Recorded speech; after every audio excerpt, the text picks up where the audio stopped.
મહાનગરપાલિકામાં વનાણા ગામનો સમાવેશ થયાને 2 વર્ષ જેટલો સમય વીતી ગયો છે અને આમ છતાંય મનપાની હદમાં આવેલું વનાણા ટોલ નાકું હજુ સુધી ખસેડવામાં નથી આવ્યું.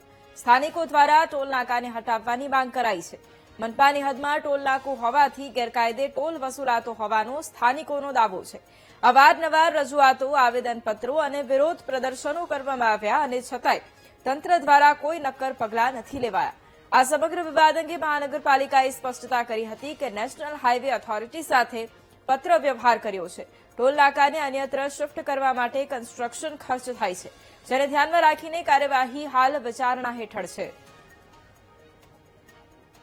હાઈવે ઓથોરિટીના નિયમ મુજબ તો શહેરથી 10 કિલોમીટર ઓછામાં ઓછું ટોલ નાકું દૂર હોવું જોઈએ. તો જ્યારે પોરબંદર મહાનગરપાલિકા બની જતા આ 2 વર્ષ જેવો સમય થયો છે, છતાં પણ આ ટોલ નાકું વનાણા પાસે જે આવેલું છે તે દૂર થતું નથી. પોરબંદર શહેરની અંદર વનાણા ગામ મહાનગરપાલિકામાં ભળી ગયું છે, દિગ્વિજય ગામ પણ ભળી ગયું છે, છતાં પણ ગામની વચ્ચે ટોલ નાકું રાખવામાં આવેલું છે અને આ ટોલ નાકું દૂર થતું નથી. એટલું જ નહીં, પોરબંદરને 3 ટોલ નાકા ઘેરાયેલું છે.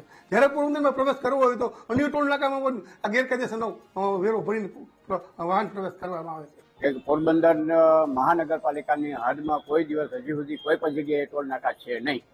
બીજા નંબરમાં આજે પોરબંદરને ક્યાંય પણ ગાડી લઈને જતા હોય કે નાસ્તો પાણી કરવા જવું હોય તો પણ એને ટોલ ભરવો પડે છે. પાછો રિટર્નમાં પણ એને ટોલ ભરવો પડે છે. એટલી નુકસાની જાય છે. એને બદલે ટોલ નાકું ખરેખર રાણાવાની ઉપર જવું જોઈએ.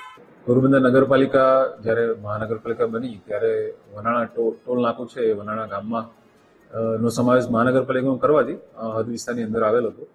ત્યારબાદ અમે લોકોની માંગણી હતી તેને ધ્યાનમાં રાખીને NHAI જોડે પત્ર વ્યવહાર પણ કર્યો હતો. NHAI તરફથી અમને જવાબ પણ એ બાબતનો મળ્યો હતો. એમાં એ લોકોની જે ક્રાઇટેરિયા છે, પોતાના એ લોકોના નોર્મ્સ છે અને પોતાની એ લોકોની ટોલ નાકું જે કન્સ્ટ્રક્ટ કર્યું છે અત્યારે એને શિફ્ટ કરવા માટે નવી કન્સ્ટ્રક્શન કોસ્ટ પણ આવતી હોય છે. તે તમામ વસ્તુઓ ધ્યાનમાં રાખી એમણે ફિઝિબિલિટી ચકાસવીને તેઓ કાર્યવાહી કરશે તેવું એમણે જણાવ્યું પણ હતું. મૂળ પ્રશ્ન એવું છે કે મહાનગરપાલિકા વિસ્તારમાં ટોલ નાકું હોય કે ના હોય તે બાબતે કોઈ ચોક્કસ ગાઈડલાઈન નથી, પણ જે NHAI છે એ પોતાનું જે એમનો પ્રોજેક્ટ છે નેશનલ હાઈવેનો એની જોગવાઈઓને ધ્યાનમાં રાખીને અને એમના જે નોર્મ્સ છે એને ધ્યાનમાં રાખીને આ બાબતે નિર્ણય કરે એવું બને.